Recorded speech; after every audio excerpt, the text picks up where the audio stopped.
time on this? Is it still to? 12:45. Oh, it's 12:45. Oh, Yeah. even large. Thank you.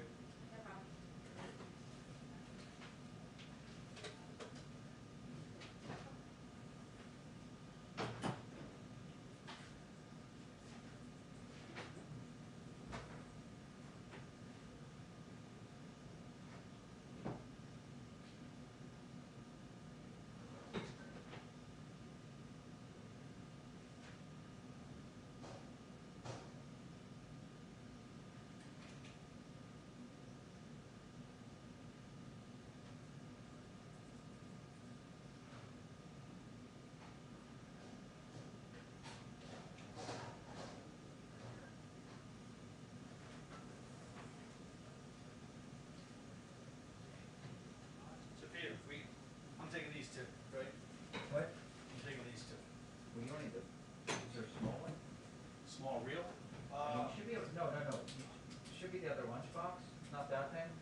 faster. I said, is that 2 cameras?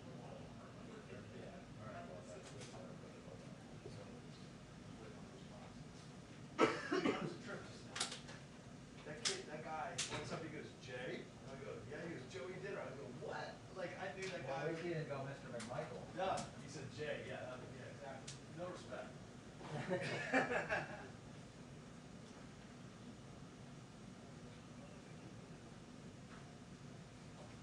That was crazy. What? I just ran into this guy who's in part of Waka now, who grew up with my kids. Yeah, like hilarious.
What a shot you could be.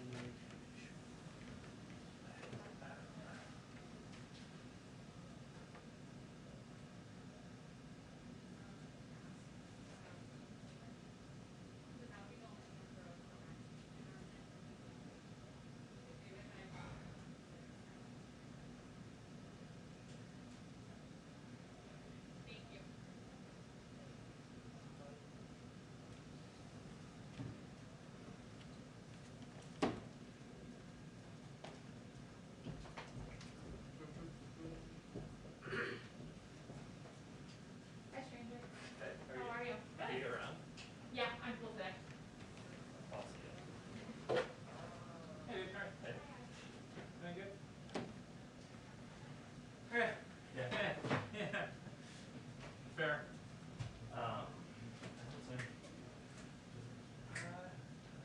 Beautiful day. No one's shooting at us. Historically, we're fine.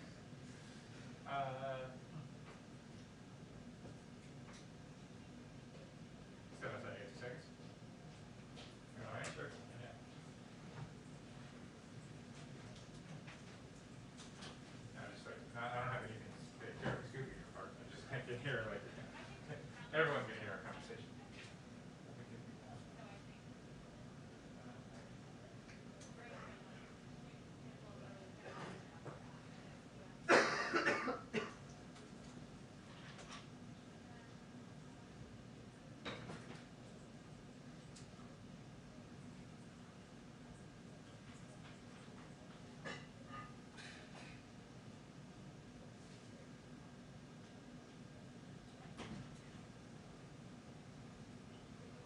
Hey, if they call 2 minutes, we Yeah, jump out. yep, Thanks. absolutely. Hey, come. Let's screw this up, man. You do not screw this up.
Who will get the trip?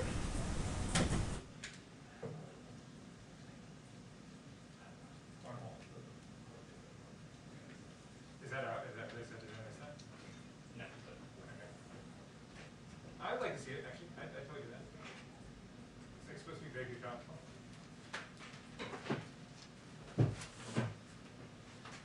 Do you remember when Bloomberg reporters were just happy to be on any trip? Didn't they leave people with? There's a lot of, like, I know. Bloomberg here. Just surrounding me on all sides. Yeah, take it as a warning. There's no, this won't end well.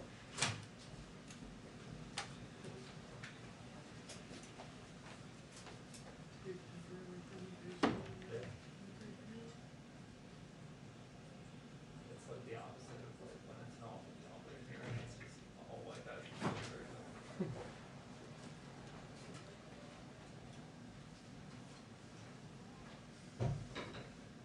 Justin, can you explain something for me? Probably not the time. I feel like there's one area of expertise. Like, what was with the Durant Sox chants last night? Like, what is? Is this gonna drown outside? I mean, I don't know. It's homophobic. How you feeling? Yes. Deeply problematic. Yeah, I'm not like a Durant fan. Can't get out of the court. He's like sitting there in jeans, and he's like, why are you all yelling this at me right now? There's plenty of objectionable people on that team. It's really bad. Did you see the Aldridge news? Yes, It's crazy. right? You know, I just saw the tweet, I haven't read about it. Was I there guess like he had some a physical issue? and then like, He cleared waivers and the Nets picked him up, right? Like this wasn't, Yeah, they just pretty much Spurs dropped didn't him. pick Yeah. anything, get anything for it, okay. um, but it's crazy.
conversely, like, what did you do to be able to stay there? As the rest of us were summarily bounced or forced to careers? I mean, Well, Hans, it's a we all know security why ticket. Hans was.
Two-minute warning on the briefing. 2-minute warning on the briefing. Thank you.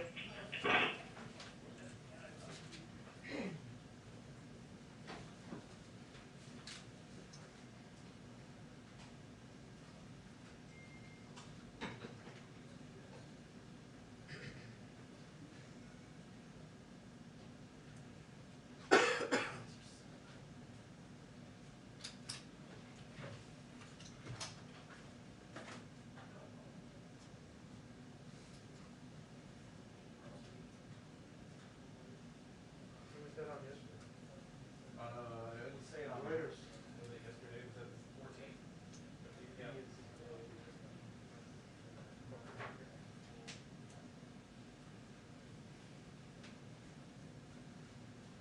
Hanging out with Peter. Hi, kid. How are you? Yeah. Living in the day. Your hair all turns out too high and tight. Yeah, they wouldn't look too tight on this. Extra tight. Yeah.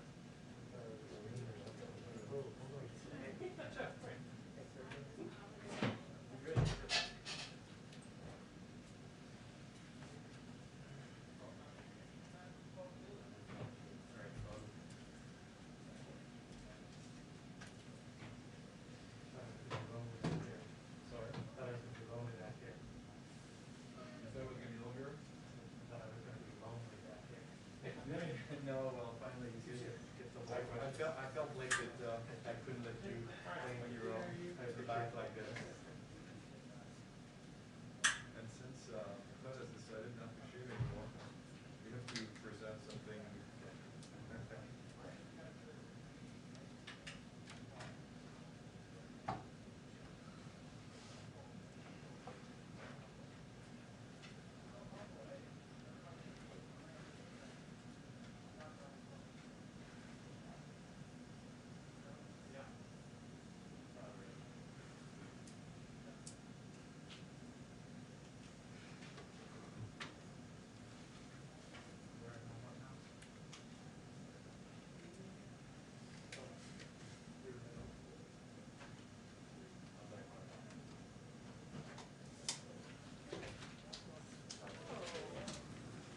Hi, everyone. All right. Okay, I have a couple of items for you, all of you at the top.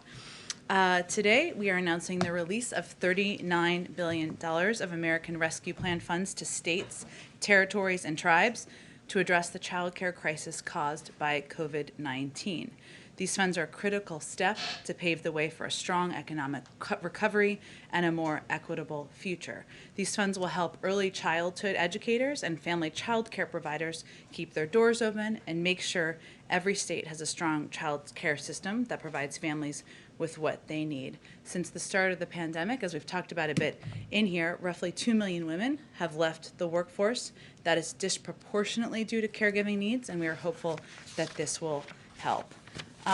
As you know, later this afternoon, the President and Vice President will meet with key members of the Congressional Asian Pacific American Caucus.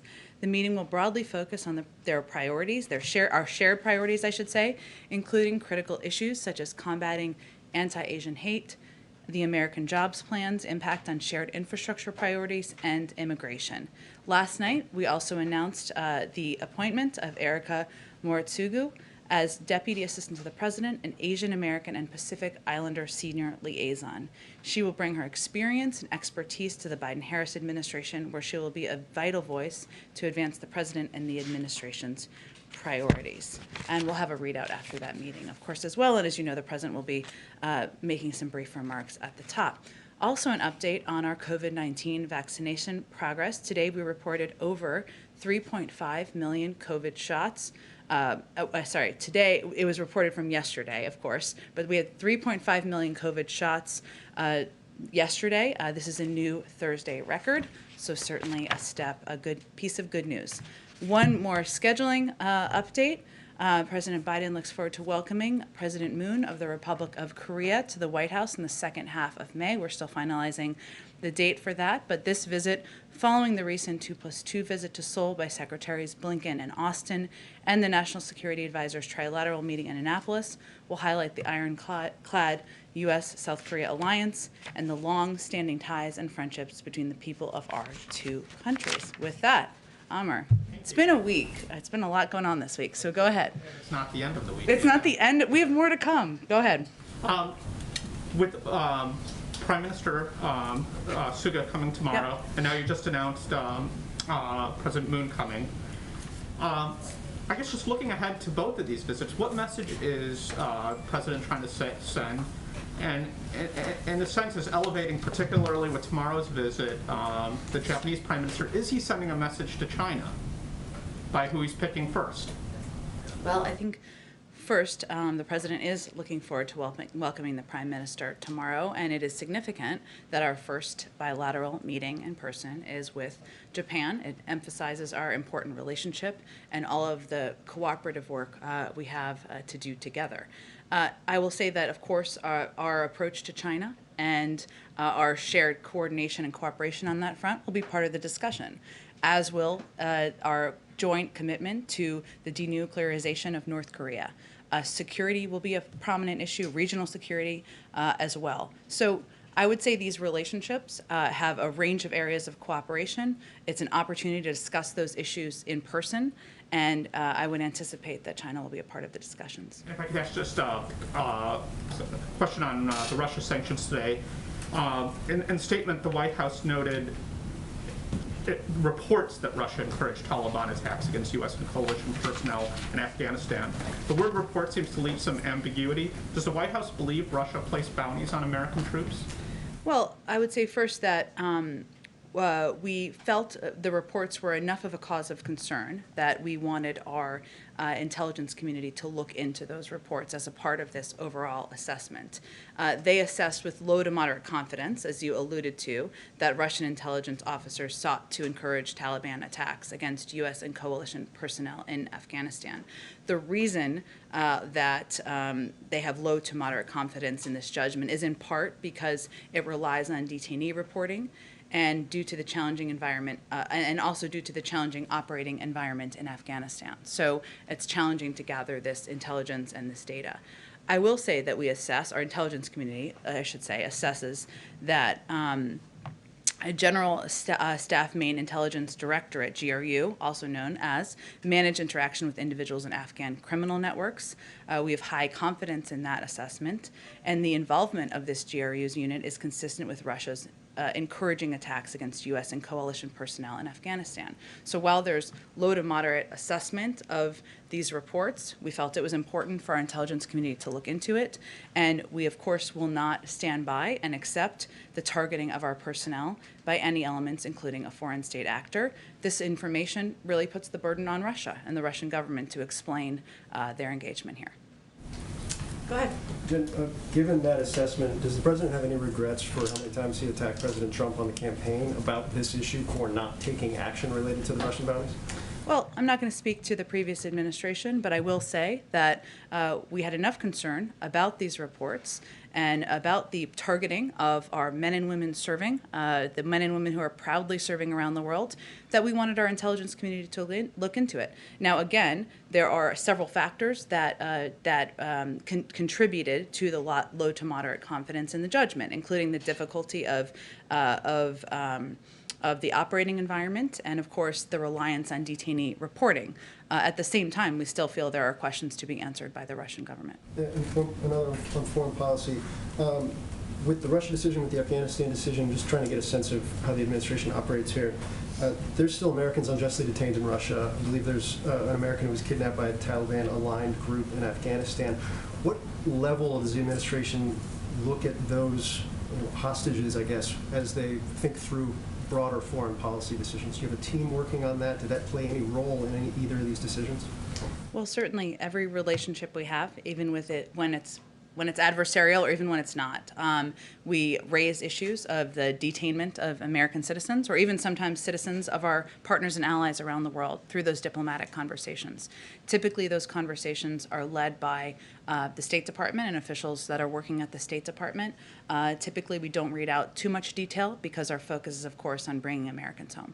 Just one more. I think we ask you this every week, but on the refugee cap, and we hear a lot of concerns from your allies on Capitol Hill, and I think the big concern is not necessarily right now, when is the president going to sign the directive? It's what are the issues that are holding it up? And I feel like Democratic senators we've spoken to don't have answers to that, even though they say they've reached out to you guys. We don't have answers to that either. Are there actual tangible reasons why this has not been signed yet? Well, I can assure you, and I can assure anyone who has concerns, that the president remains committed to this issue. He is somebody who believes that refugees, that immigrants are the heart and soul of our country, and they have been for decades. And that is why he has proposed, a comprehensive immigration reform bill. That is why he wants to improve the processing of those seeking asylum at the border, and it certainly is an issue he remains committed to. That's why he stated that. But I don't have an update on the timeline of the signing. I didn't ask about the timeline. The reasons, though. What is the holdup here? It remains an issue. The president remains committed to raising the refugee cap, and I can assure anyone who has concerns that remains the case. Go ahead. Jen, the U.S. has been leveling sanctions on Russia for its behavior for years, as you know well. It hasn't deterred them in the past. Why should we expect that these new sanctions will do something that past sanctions have not? Well, first I would say, Peter, that our objective here is not to escalate. Our objective here is to impose costs for what we feel are unacceptable actions by the Russian government. Some of these are done in coordination with our European partners and allies in the past. And our view is that when there are actions that are taken that are unacceptable, that are not aligned with our interests, that we feel go beyond what should be acceptable from any country you have a relationship with, then there should be consequences. We can't predict what the impact will be, but we still believe that when there's unacceptable behavior, we should put consequences in place. Let me ask you about Afghanistan, if I can quickly. The president's own CIA director, William Burns, yesterday warned that there is a, quote, in his words, significant risk that al-Qaeda and other terrorist groups could fill that vacuum that exists when the U.S. and its allies leave that region. I have the quote for you, but you saw the testimony as well as I did. Why not leave a small residual force behind, and knowing that he addressed this in some form, to support the intelligence community there to gather information? Why not leave a military force there to help protect them and their ability to collect intelligence? Well, first I will say that we believe we have the means to keep our eye on any terrorist threats or any sign of al-Qaeda's resurgence without having a persistent footprint on the ground. And the evaluation and the decision made by the president was that based on the recommendations, the advice from national security advisors, from his team across the administration, is that the threat against the homeland now emanating from Afghanistan can be kept to a level that can be addressed without that persistent footprint. Now, at the same time, because obviously our capacity and our capabilities have dramatically increased and improved over the last 20 years or even the 10 years.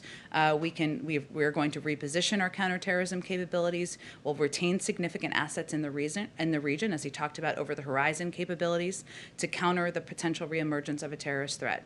That's our focus and how we'll approach any rising threat. I know we're going through a bunch of different topics on the vaccine, and J&J, obviously, the task force or the response team doesn't brief on Thursdays. The single shot, as you know, was particularly attractive to those populations that are harder to reach right now. What specifically is the White House doing now to redouble its efforts to improve equity or to attain equity in the distribution of these vaccines? Well, I would say that if we take a step back, which we sometimes like to do, our focus has been on ensuring that equity and addressing any issues related to confidence was central to our strategy. So we have had a robust strategy in place long before the announcement by the FDA a couple of days ago. We've also seen so far that by the number of shots that we were able to distribute yesterday, some data and polling that's been out there, that, and we'll have to see as time goes on, that we have not seen to date yet an impact on confidence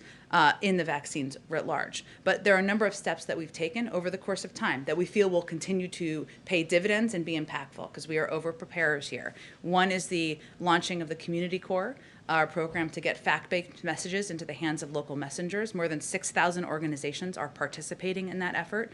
We also launched a $3 billion effort to providing to states and community-based organizations funding and support to strengthen vaccine confidence. And we also have public health officials who have been out on your airwaves across the board, communicating with local organizations to reassure and confirm that we have enough supply to meet the demand that is coming. The First Lady had a common medical procedure yesterday. Any update on how she is doing? I think we put out a note yesterday that she returned to the White House and resumed her daily activities. So that She's still well. That's good. Thank you. Yes, absolutely. Go ahead, Kristen. Thanks, Jen. Does the President support the bill just introduced by the Chairman of the House Judiciary Committee to add 4 seats to the Supreme Court? Well, just last week, the President signed an executive order creating the Bipartisan Commission on the Supreme Court of the United States, a bipartisan group of over 30 constitutional and legal experts who are examining a range of questions about proposed potential reforms to the Supreme Court. And one of the issues they'll look at is, of course, the size of the court, but they'll also look at the court's role in the constitutional system, the length of service, the turnover of justices, and they're going to come back to the President with a report on what their discussions are and what their findings are. So he's going to wait for that to play out and wait to read that report. So, I mean, this isn't just coming from some obscure member of Congress. This is coming from the chairman of the House Judiciary Committee. So is the President, is the White House frustrated that Chairman Nadler perhaps didn't wait for this report from the commission that President Biden just called for last week? No, the President believes that it's important to take a look at a range of points of view, whether they are progressive or conservative, different sets of legal opinions, and he looks forward to assessing that himself. And I expect he will not have more to convey about any recommendations or views he'll have until he reads that report. But he certainly understands that members of Congress have a range of views, and they're going to propose legislation. He may or may not support it. So I just want to be clear here. The President does or does not think that this bill is premature? He believes that members of Congress have the right to put forward legislation on issues they support. His view is that he wants to hear from this commission that has a range of viewpoints. Okay, one more question. Senator Ed Markey, he just said this: we must expand the court and we must abolish the filibuster to do it. Is the White House comfortable with a Democratic senator explicitly linking those two ideas from the steps of the Supreme Court? The President believes that in freedom of speech and that members can come forward and share their points of views on a range of issues, including the future of the courts. He has his own view, and he looks forward to seeing the recommendations that comes out of this court commission. Okay, go ahead. I wanted to start with the Russia sanctions. Sure. The Kremlin's been kind of downplaying the actions today, noting that Americans still buy debt on the secondary market. There's also been some criticism from Republicans, including Senator Toomey, who noted that the Nord Stream 2 sanctions weren't part of this package. And so I was wondering if you could respond to both of those and maybe explain if this is a more modest package, then you could have perhaps pursued what the sort of strategic thinking behind that is. Well, one, we felt, broadly speaking, we felt this package was proportionate and appropriate for the response. But there were a number of steps, as you know, and you've all reported on, that we did to give ourselves maximum optionality, including the executive order that provides authority for relevant agencies to target any sector of the Russian economy and anyone determined to be a leader, official, or anyone who's played a role instrumentally in the government of the Russian Federation. So that gives us a great deal of flexibility moving forward, and we wanted to have that. We felt it was important. I will say that in terms of the impact, before we took this action, the United States only prohibited U.S. banks from new purchases of non-ruble denominated debt in the primary market. This means the vast majority, or over 80% of Russia's sovereign debt, the ruble denominated portion, was untouched by our sanctions regime. We have now made a move into this space. But again, we have maximum optionality moving forward. Our hope, though, is that we can move forward with a predictable and a stable relationship. We still felt, and as I said in response to Peter's question, that it's important to respond and put in place consequences to actions that we felt were unacceptable. So Nord Stream, you felt would be disproportionate in response to this, or Nord Stream's on a different track? Can you kind of... I don't have anything to predict about Nord Stream. Obviously, we feel that it's a bad deal, but these were the steps we felt were appropriate in response to these actions. And yesterday, you said the president would address the resettlement of translators and other Afghanis who had helped U.S. military forces in a speech. Didn't sound like that made the final cut, so I'm wondering if you have any more details about that, especially considering the sort of immigration loopholes that, or immigration issues that have been present over the last year because of COVID. Sure, and I'm happy to get you more specific details from our national security team as well. I will say that we will continue to provide and work with Congress to expedite and expand special immigrant visas. We remain committed to working with and helping people who have served alongside and been important partners to our men and women serving on the ground in Afghanistan. And we are, of course, intend to maintain a diplomatic presence there as well to help with that. The last one, yesterday you guys said that you'd keep the temporary scheduling order on fentanyl substitutes. Mm-hmm. Civil rights groups have said that this is counterproductive. It makes it both harder for folks to seek treatment and sort of replicates the war on drug sort of criminal justice system that has been shown to disproportionately impact communities of color. And so I'm wondering if you could explain the decision and respond to some of those concerns. Well, this is a decision, of course, that's made in part, or the recommendations by ONDCP and the Department of Justice. And I would just reiterate that we are committed to avoiding expiration of this legislation, but we also have expressed legitimate concerns related to some components of it, including mandatory minimums. So we're having discussions about that, but we do want to avoid the expiration of this legislation and recognize the role that fentanyl plays. Go ahead, Sure. Thanks. The White House has said over and over again that you want a stable and predictable relationship with Russia. Yeah. But that seems to run completely counter to the way that Russia operates. They try to be unpredictable, and they have been destabilizing in their actions. So is this goal really realistic, to have a stable and predictable relationship with Russia? Well, we feel that has to be our objective, and that part of our objective is to, as you said, have a stable and predictable relationship in order to leave space to pursue areas where we feel there is greater opportunity and also address areas where there might be greater challenge. Now, we're not going to get ahead of what those discussions look like. Obviously, this continues to be a difficult relationship. There are adversarial components of it, but our objective is to move to a place to de-escalate and to move to a place where this is not that escalatory relationship is not a primary focus for the president and this administration. Is there something that the administration plans to do differently than all the other administrations that have been dealing with Russia and have struggled to get that predictable relationship that it would seem that most administrations have been wanting with Russia instead of this adversarial relationship? Is there something different that this administration plans to do? Well, I would say first we're going to be clear with Russia that we will impose consequences when warranted, and that we are not going to hold back when in response to their behavior. At the same time, I think the president's conversation with President Putin and his invitation and a proposal that they have a discussion about areas of mutual agreement, whether that is working together on Iran nuclear negotiations or issues along those lines, gives an indication that we feel we can work together in areas where we agree and continue to make clear areas where we have disagreements. On the issue of the sanctions, Russia has said that makes the idea of a summit, which President Biden had, broached, that makes that less likely to happen. Does the administration still expect to have a summit with Putin? Is that still something that the White House is going to press for? The invitation remains open, and we believe it would be a good step forward in continuing to move forward on a stable, the development of a stable and a predictable relationship. Just really quickly, so on the FDA kind of punted on the decision on J&J.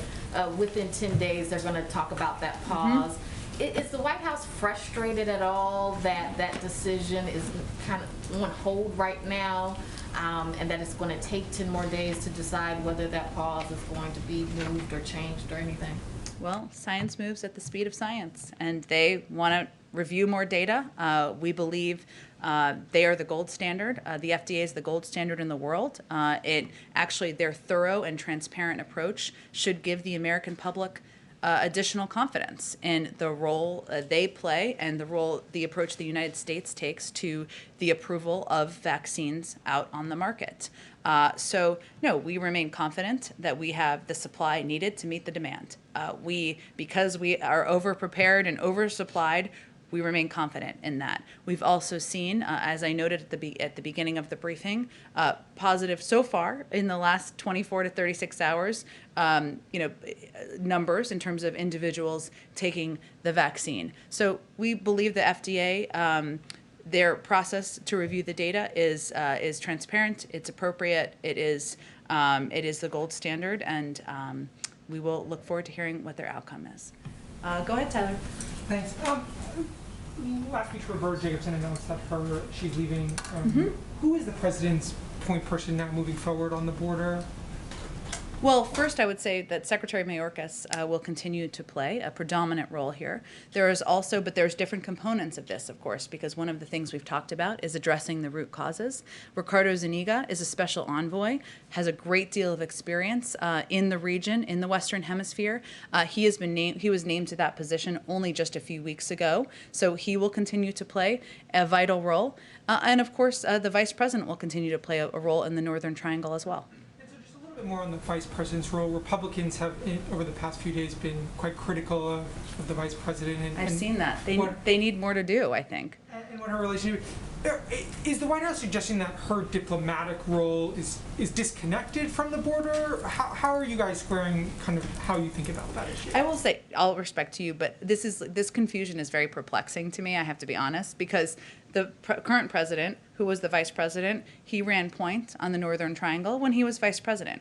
And that's obviously a role that is focused on diplomacy. It's focused on working with these countries, working with these leaders, and the vice president has had a number of those conversations at the leader level.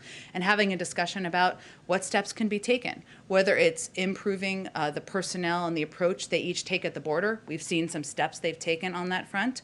Or whether it is working with them to determine how we can provide the best assistance to address the root causes over the long term. That's the role that the vice president is playing. That is certainly a significant role. Of course, that's linked because if we don't address the root causes, we will continue to see influxes and large number of migrants coming to the border cycle after cycle, just as we have seen over the last several years. It is not a even a one-woman job. It is a high-level official job, and so Secretary Mayorkas is playing obviously a significant role, overseeing the Border Patrol facilities, overseeing a lot of steps and policy proposals that are coming about the border. The Secretary of Health and Human Services oversees the shelters. This is an interagency process, as it should be and as it has always been.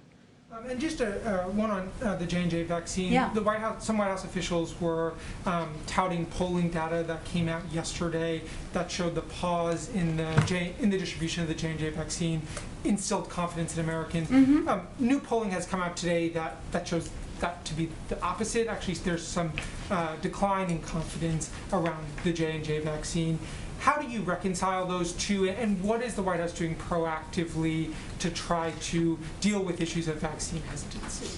Well, first, to be clear, I think the poll you're referencing from yesterday was measuring vaccine confidence writ large in all of the vaccines. And I think the poll today, if I'm correct, but correct me if I'm wrong here, was related specifically only to Johnson & Johnson, which are slightly different. So there's a little apples and oranges.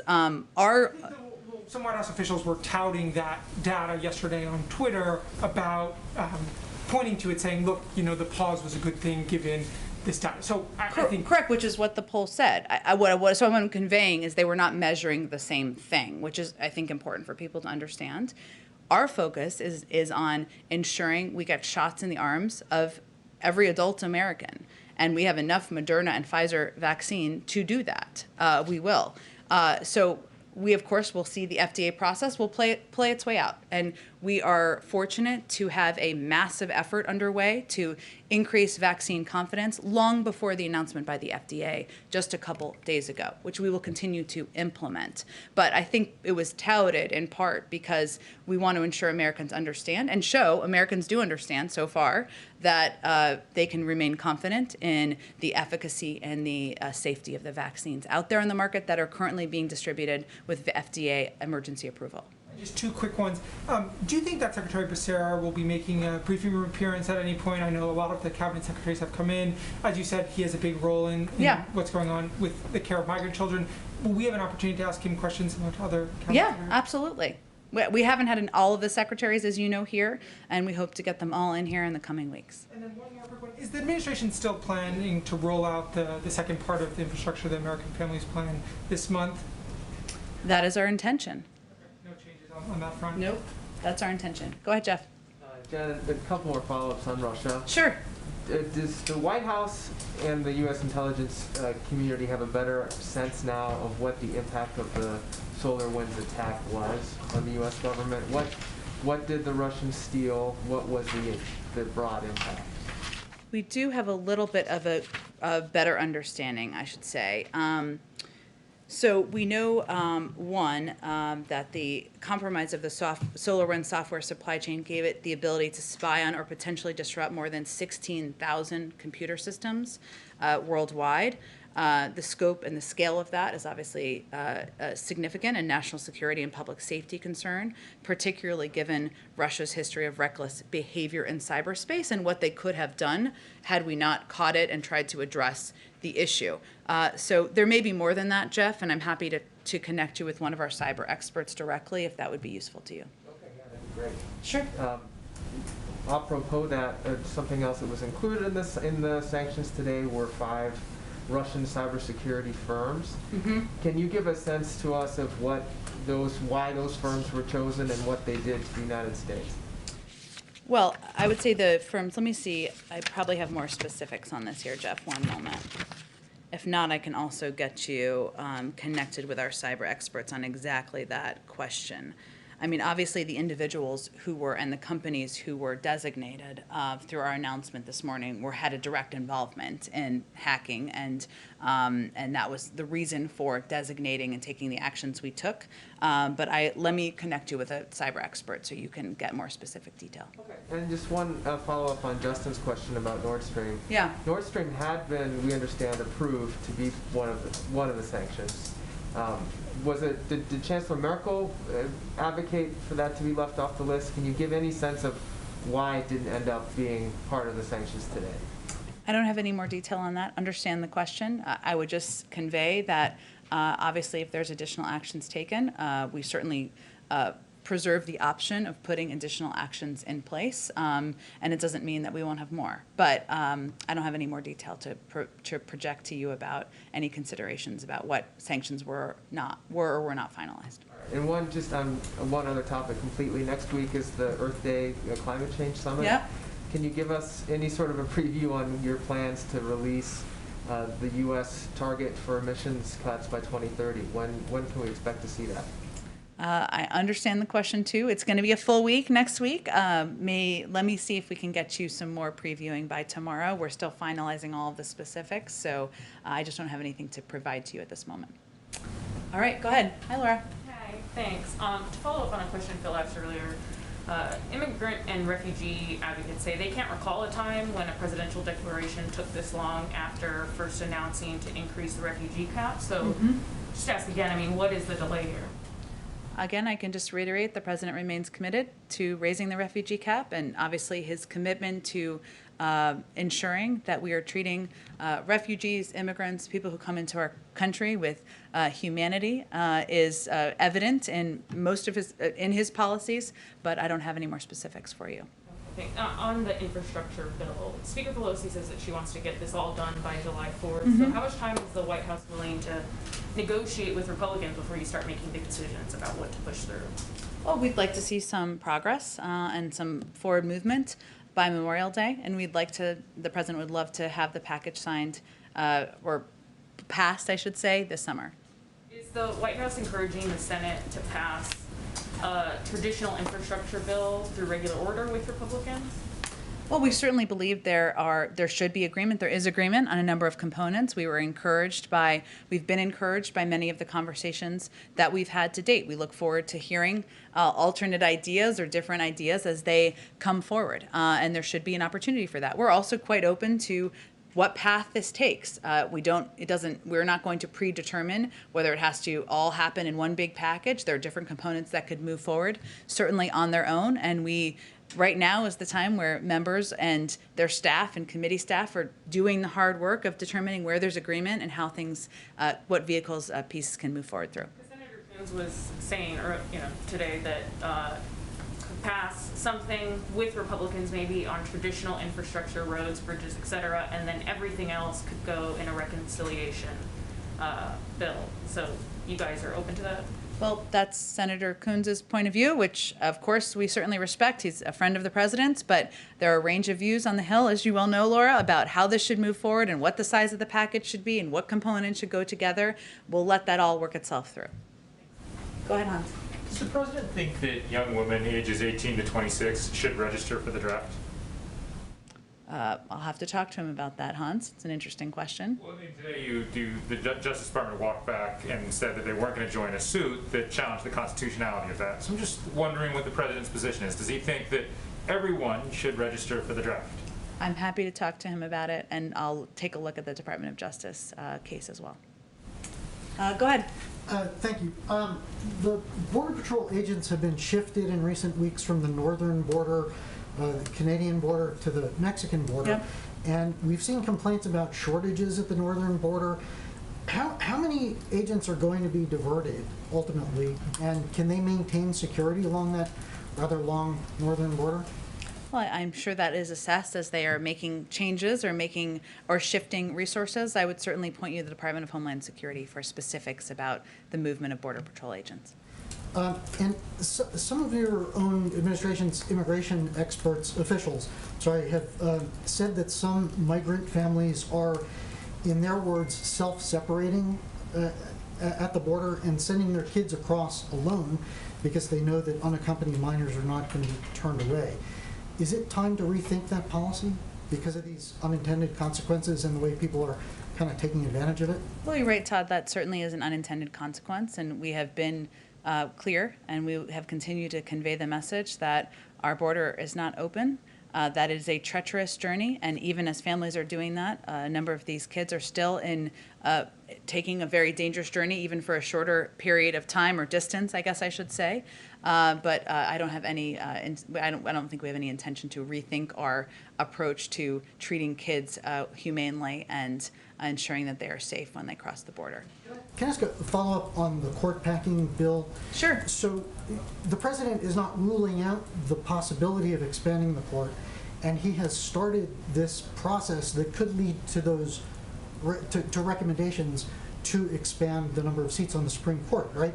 So I think that's getting a little bit ahead of the process. This is a commission that has officials who are many very progressive, many very conservative, have a range of viewpoints. They're going to look at a number of issues. The size of the court is one of the issues, but there are a number of other issues they'll look at. I'm sure the president will look forward to reviewing that report when it comes to his desk, and then I'm sure it will impact his thinking moving forward. But we don't know what that report will look like, and he obviously can then still make the decision about what he supports. But he hasn't taken the idea off the table, so isn't it a fair inference that he is open to the idea of expanding the size of the court? Well, he's spoken to the issue in the past. During the campaign, his position has not changed. However, he believes that it was important to look at a range of issues related to the court, given at times the politicization of the court, and that is what he has asked this commission to do. Go ahead. Thank you, Jen. Three quick questions. Sure. First one, I want to go back on Russia and the sanctions. Okay. Now that we know the details, can we just go back? Can you bring us back to the conversation the president had with President Putin? What was his reaction? How cold or warm was it as a conversation? President Putin's reaction? I would point you to the Russians to characterize that. People at the administration were on the call listening to his reaction. Yeah. How the two men talked to each other through translators, I Yeah. guess. Was it warm a little bit? Was it cold? I'm not going to characterize the tone. I will say that on that call, the president made clear that there would be consequences, that consequences would be coming. He also suggested that they meet in person and that he wanted to have a stable and predictable relationship. So the content, I think, can tell you a lot about the tone of the conversation. About President Moon's visit next month. Can you tell us if the administration had made some more steps to start a dialogue with North Korea?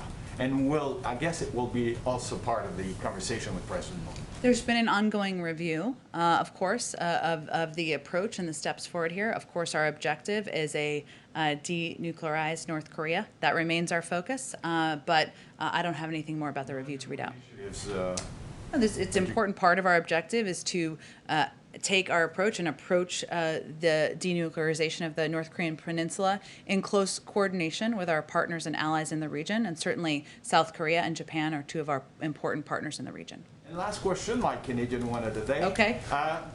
Knowing that communities on both sides of the borders are suffering from the closing of the borders, and the fact that now the vaccination has been going well on this side of the border, have conversations started with the Trudeau government about loosening the restrictions?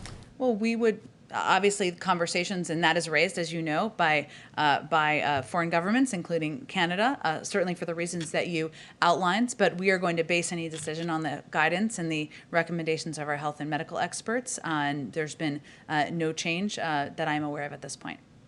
Go ahead. Hi, Jen. Thanks. I wanted to go back to the infrastructure plan, Sure. and specifically the tax portion. Okay. What parts of that is the president flexible on? Are there parts of it that he would be open to negotiating about? You mean in terms of the pay-fors? Yeah. Well, the president is quite open to alternate proposals to paying for his package. His most important focus here, or his line in the sand, is the vital imperative of investing in infrastructure and modernizing our infrastructure, creating jobs for the American people. He believes that should be paid for. He's proposed a way to do that. If others have alternatives to that, he's quite open to a range of options. And one on climate, I know the summit is next week. Yep. And going back to one of the early executive orders that the president signed on climate change, there was a line in there about creating a green procurement plan for the federal government where agencies would consider climate in their spending decisions. He set a deadline for the end of April on that. Do you know what the status is and when we would expect to see it? I expect for those of you who are excited about climate, we will have a lot more to say next week. And I will see, as I promised to Jeff, if there's anything we can preview by tomorrow. But it will be a busy week or two on the climate front, but I'm just not going to get ahead of any announcements. Thank you. Sure, go ahead. Thanks, Jen. A few in the economic lane. We are being told that congressional Republicans are looking toward a counter offer on infrastructure with the top line number being in the area of $650 billion. And I'm wondering what the White House's response to that would be. Well, we would welcome any good faith engagement on finding common ground on infrastructure in this proposal. We haven't received, just to confirm, any concrete counteroffer so far, at least as of my coming out here to see all of you. So we're not going to speculate about hypotheticals. But from the outset, the president has said that he wants us to be a collaborative process, and he wants input from lawmakers on both sides of the aisle on how we can improve the jobs plan. And certainly he looks forward to hearing what their proposals might be. You know, he has some fundamental, and this kind of goes in response to an earlier question, he has some fundamental core elements that are important to him. Money to update our infrastructure, investments in long-term growth, investments in the American people, in their workplaces, in their education and communities. So we'll see what this proposal looks like. There's a big push here in Washington to eliminate, as you know, the SALT cap. Mm-hmm. And I'm just hoping you can sort of clarify the position from the White House. Do you believe that eliminating the SALT cap is good policy that just needs to be paid for somehow, or do you believe it's not good policy? Well, the president didn't put it in his proposal, but I will say that we understand there are a number of members who feel strongly about the elimination of the SALT cap, and we are happy to hear from them. As you also know, just with our little calculators out, it is not a revenue raiser, and so it would add cost, and it's potentially significantly to a package. There'd have to be a discussion about how that would be paid for, what would be taken out instead, and then there's sort of a discussion of what's most important to achieving our overarching objectives. And I want to ask you one in a different space, and that is cryptocurrency. Mm-hmm. In the news the last many weeks, and certainly the last few days here, $2 trillion market cap, big growing space. We've heard from Janet Yellen, her thoughts. We've heard from Jay Powell, his thoughts. We've heard from Gary Gensler, his thoughts. And to the best of my knowledge, I don't believe we've heard President Biden, his thoughts on cryptocurrency. So can you give us some sort of insight? What is the president's thinking on it? I would suggest that Secretary Yellen, who is our, of course, Treasury Secretary, is the appropriate person to speak to it. I don't think the president has a disagreement with her on this particular issue, or most. So if he doesn't have a disagreement, does he think that there needs to be some form of regulation at some point? We would defer to her and her comments and views on cryptocurrency in the market. Oh, go ahead. I just wanted to follow on your answer on North Korea. Sure. This is a very semantic question, okay. but you said that the U.S. is seeking the denuclearization of North Korea, and then later you said the North Korean peninsula, and that sort of betrays North Korea. The thrust of my question, which is the policy was long denuclearization of the entire Korean peninsula. And so I'm wondering if you could explain why that's sort of shifted in the administration, and if you no longer see denuclearization of South Korea as part of this long-term negotiation. Well, I would say that it's just an indication that we understand that the denuclearization. I mean, I wouldn't overthink this, to be honest, but because we sometimes say one, we sometimes say the other. But we understand the intentions of the North Korean leadership are ones that we have concerns about, and that certainly is a factor. Yes. A couple last thoughts. As it relates to the expanding the court discussion, Nancy Pelosi, we heard her say she wouldn't bring that proposal to the floor. Did the president speak to Speaker Pelosi in advance of her making those comments? I don't have any calls to read out.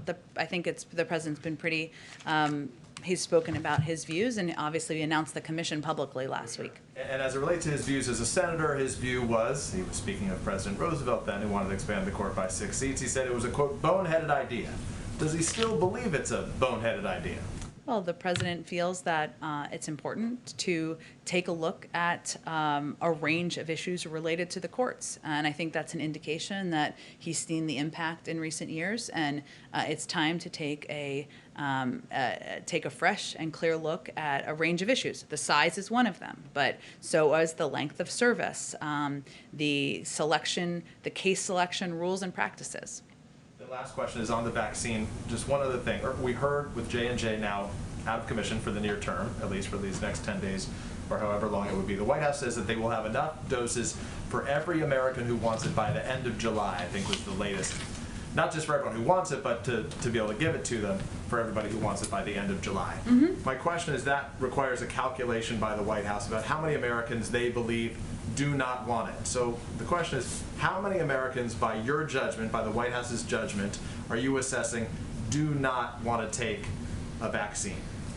Well, I would say, let me try to answer this question. I think this is going to get to your heart of your question here, is when we say we are confident we're going to have supply for all eligible populations who want it, that means that by the end of May, for about 80% of the population, by the end of July, about 90% of the population. We also recognize, and as you guys have reported on, that there are populations in the country that are going to be hesitant or going to be reluctant to get the vaccine.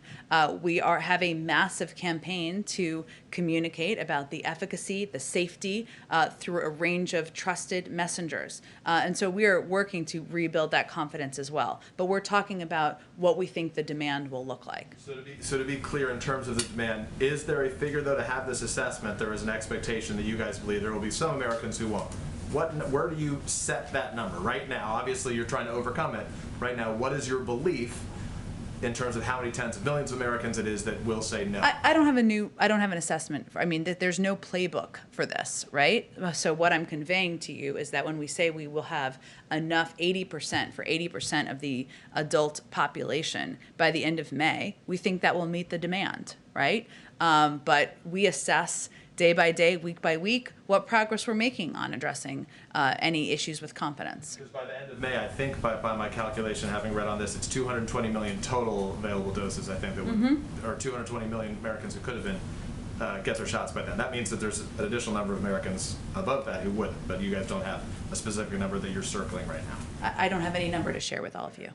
Thanks. Okay. Oh, go ahead. Did you have one last question? I wanted to ask about the Supreme Court Commission that you've been talking about during the briefing. Will that commission at all study lower court reform? It is looking at 5 issues. It's primarily focused on the Supreme Court. It's a presidential commission on the Supreme Court of the United States, so it'll primarily be looking at the court's role in the constitutional system, the length of service, the turnover of justices on the court, the membership and size of the court's case selection rules and practices, but the Supreme Court will be the focus. So no lower court at this point? That's what the focus of that commission is. Okay, thanks everyone. Share participants for the 2 o'clock when you get a chance. Oh, sure.